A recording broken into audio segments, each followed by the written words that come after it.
بسم اللہ الرحمن الرحیم۔ فیکٹیکل کے معزز ناظرین کو السلام علیکم۔ ناظرین محترم، ہم میں سے شاید ہی کوئی ہوگا جسے گھومنے پھرنے کا شوق نہیں ہوگا۔ اگرچہ موجودہ دور میں کسی جگہ سیر پر جانے سے پہلے ہم اس جگہ کی تمام معلومات حاصل کر کے اپنے ٹرپ کو اچھی طرح پلان کر سکتے ہیں، لیکن بعض اوقات انسانوں کے یہ پلان کام نہیں کرتے اور یوں وہ ایک بڑی مصیبت میں گرفتار بھی ہو سکتے ہیں، یا پھر مکمل طور پر کسی نئے طرح کے حالات سے بھی نبرد آزما ہونا پڑتا ہے۔ ڈیوڈ فاسٹر شمالی آئرلینڈ میں رہنے والا ایک عام سا شخص تھا۔ وہ دوائیاں بنانے والی ایک کمپنی میں کام کرتا تھا اور کسی دور کے اس عام شخص کو آج انٹرنیٹ کی دنیا میں اکثر لوگ جانتے ہیں۔ اکثر لوگوں کی طرح یہ شخص بھی گھومنے پھرنے کا شوقین تھا اور تقریباً یہ سارا سال گھومنے پھرنے کے لیے پیسے اکٹھے کرتا رہا۔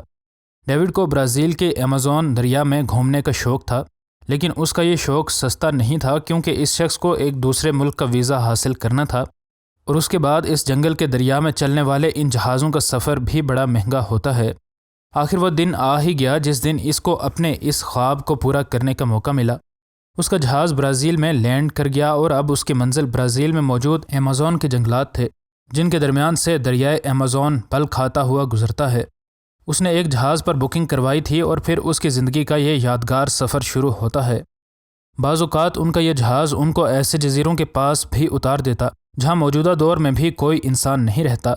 وہ ایسے کئی جزیروں پر جا چکا تھا جہاں آج تک انسانوں کی کوئی آبادی نہیں رہتی، لیکن اسے کیا معلوم تھا کہ ان ویران جزیروں میں سے ہی ایک جزیرے میں کچھ بہت ہی حیران کن چیز بھی موجود ہو سکتی ہے۔ آج جب ان کے کیپٹن نے انہیں بتایا کہ وہ ایک جزیرے پر اترنے والے ہیں تو ان لوگوں کو خوشی تو ہوئی، لیکن اب یہ لوگ اس کام کے کچھ حد تک عادی ہو چکے تھے۔ جب وہ اس جزیرے کے ساحل کے پاس پہنچے تو اس نے دیکھا کہ دور ساحل پر ایک کالی چیز ان کی کشتی کی طرف آ رہی ہے۔ جیسے جیسے یہ جہاز ساحل کے قریب آتا گیا یہ چیز تھوڑی واضح ہوتی چلی گئی۔ اب یہ لوگ ساحل پر اتر چکے تھے اور اس شخص کو یہ پتہ کرنے میں دیر نہ لگی کہ یہ کالی چیز ایک بڑے کتے کا چلتا پھرتا ڈھانچہ ہے جس پر اب محض چمڑی ہی رہ چکی ہے، کیونکہ یہ کتا اتنا کمزور ہو چکا تھا کہ کوئی بھی شخص اس کی ہڈیوں کو بآسانی گن سکتا تھا۔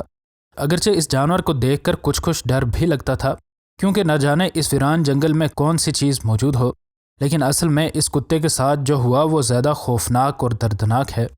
اس کتے کو اس ویران جزیرے پر اس کا مالک نہ جانے کب چھوڑ کر چلا گیا تھا اور نہ جانے اس کے ساتھ کیا ہوا، لیکن بغیر خوراک اور پانی کے اس کو اس ویران جزیرے پر ایک عرصہ زندہ رہنا پڑا، اور اس کے جسم کی ابری ہوئی ہڈیاں اس بات کا واضح ثبوت تھیں کہ اس کو نہ جانے کتنے دن بھوکے گزارنے پڑے ہوں گے۔ اگرچہ ایک انسان نے اس کے ساتھ بے انتہا برا سلوک کیا تھا، لیکن پھر بھی یہ کتا جب اس شخص کے پاس آیا تو صرف تھوڑی سی خوراک ہی اس کتے کی وفاداری اور اعتبار جیتنے کے لیے کافی تھی۔ اتنے جلدی یہ سب کچھ ہوا کہ ڈیوڈ کو یاد ہی نہ رہا کہ اس نے واپس بھی جانا ہے۔ اسے پتہ نہیں چلا کہ کب وقت گزر گیا اور اب اس کی واپسی کا وقت تھا۔ اس کے لیے اس کمزور اور نحیف کتے کو اس جزیرے پر اکیلے موت کے منہ میں چھوڑ کر جانا بالکل بھی قابل قبول نہیں تھا۔ اس نے باقی سب لوگوں سے پوچھا کہ اگر وہ مائنڈ نہ کریں تو وہ اس کو بھی اپنے ساتھ لے جائے۔ تقریباً تمام لوگوں نے حامی بھر لی اور اب چونکہ رات ہو چکی تھی اس لیے اب رات کے اندھیرے میں ہی انہیں واپسی کا سفر طے کرنا تھا۔ یہ کتا اور یہ شخص ایک دوسرے کے ساتھ اتنی جلدی اٹیچ ہو چکے تھے کہ دونوں کو یوں لگا کہ وہ ایک دوسرے کو برسوں سے جانتے ہیں۔ اگرچہ اب سب کچھ نارمل ہو چکا تھا، لیکن پھر اچانک کچھ بہت ناقابل یقین ہو جاتا ہے۔ اس کشتی پر موجود سارے لوگ اس آوارہ کتے کے ساتھ اپنا سفر جاری رکھنے پر رضامند نہیں تھے۔ رات کے اندھیرے میں جب ڈیوڈ سو چکا تھا تو کسی نے اسے اپنے ساتھ لیا اور اسے پھر سے اس جزیرے پر چھوڑ آیا۔ اب یہ کشتی اس کتے کے بغیر ہی رات کے اندھیرے میں اپنا سفر شروع کر چکی تھی۔ رات گئے ڈیوڈ جاگا تو اسے پہلا خیال ہی اس کتے کا آیا۔ اس نے اسے اس جہاز پر موجود ہر جگہ ڈھونڈا، لیکن وہ اسے کہیں بھی نہ ملا۔ اب اس شخص کو یقین ہو چکا تھا کہ یہ کتا اس سفر میں ان کے ہمراہ نہیں ہے اور کسی نے اس کو جہاز پر سے اتار دیا ہے۔ وہ فوراً سے کیپٹن کے کیبن میں چلا گیا اور اس نے کیپٹن سے ریکویسٹ کی کہ پلیز مجھے واپس جزیرے تک لے چلو۔ حیران کن طور پر اس جہاز کا کپتان ایک رحم دل شخص تھا۔ اس نے ڈیوڈ کی بات سن لی۔ جب یہ جہاز ساحل کے قریب پہنچا تو ان سب کے دل یہ منظر دیکھ کر موم ہو گئے کہ وہ کتا ابھی بھی ساحل پر ان کی انتظار کر رہا تھا۔ اس وفاداری نے ڈیوڈ کے دل پر گہرا اثر چھوڑا اور اب ڈیوڈ نے فیصلہ کر لیا تھا کہ وہ اپنے بس میں جو بھی ہوا وہ اس کو اپنے ساتھ اپنے ملک لے کر جانے کے لیے کرے گا۔ اس شخص کا اس کتے کے ساتھ مستقبل ایک بار پھر سے تاریک ہونے کے قریب تھا۔ وہ اس کو ویٹرنیرین کے پاس لے گیا۔ جانوروں کے ڈاکٹر نے اسے آوارہ کتوں میں پائی جانے والی ایک وبائی مرض کے لیے چیک کیا اور اگر اس کا یہ ٹیسٹ پازیٹیو آ جاتا تو اسے وہیں پر مارنے کے علاوہ کوئی چارہ نہ تھا۔ اب ڈیوڈ کے لیے اس ٹیسٹ کے رزلٹ کا انتظار کرنا بے حد مشکل تھا۔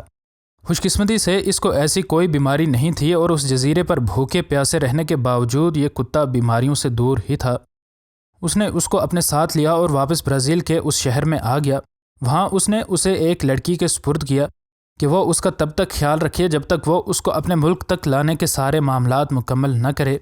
کافی محنت کے بعد اس شخص نے اس کتے کو اپنے ملک منگوانے کی ساری لیگل ریکوائرمنٹس مکمل کر لیں، اور آخر وہ دن آ ہی گیا جب یہ دونوں ایک دوسرے کے ساتھ مل گئے۔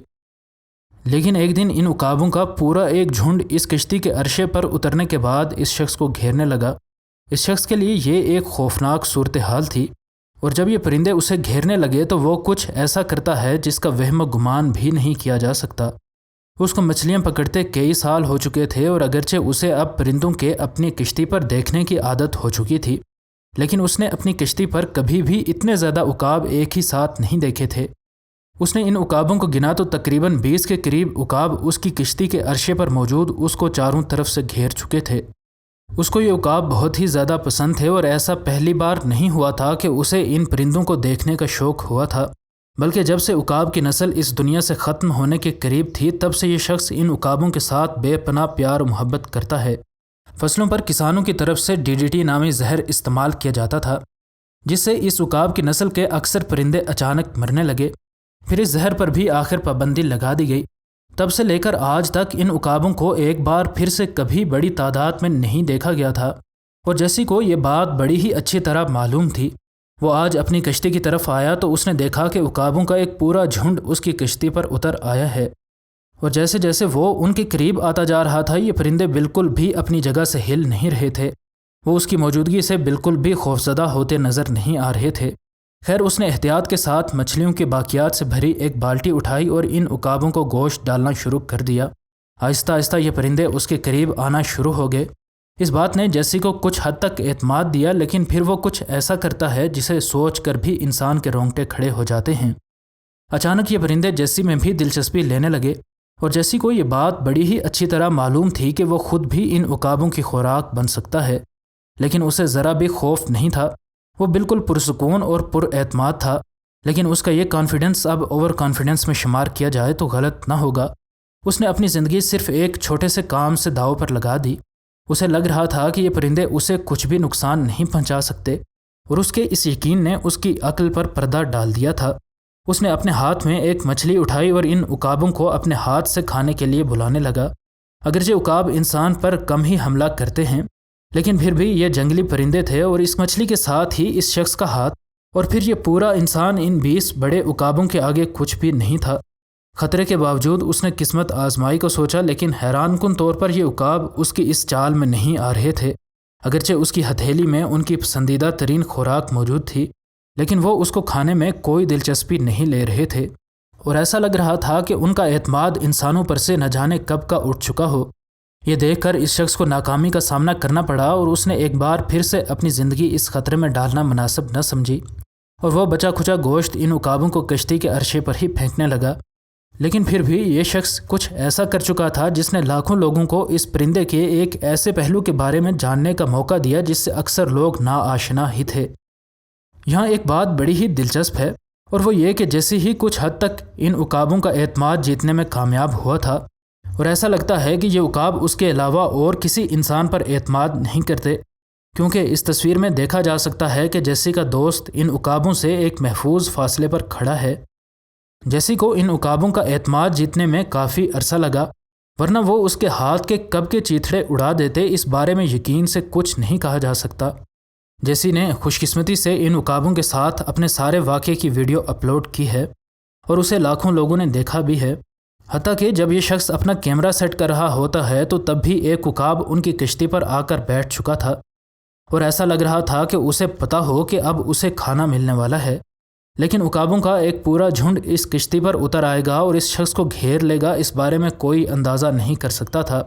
خیر جیسی کے دل میں اس واقعے کے بعد ان خوبصورت پرندوں کے بارے میں عزت مزید بڑھ گئی، اور اب وہ ایک نئے سمندری سفر پر نکل چکا تھا، اور نہ جانے کب تک اس کا ان عقابوں کے ساتھ یہ خوبصورت تعلق چلتا رہے۔ مزید نئی ویڈیوز کے لیے ہمارے چینل کو سبسکرائب کر لیں۔ انشاءاللہ ملتے ہیں اگلی ویڈیو میں، فی امان اللہ۔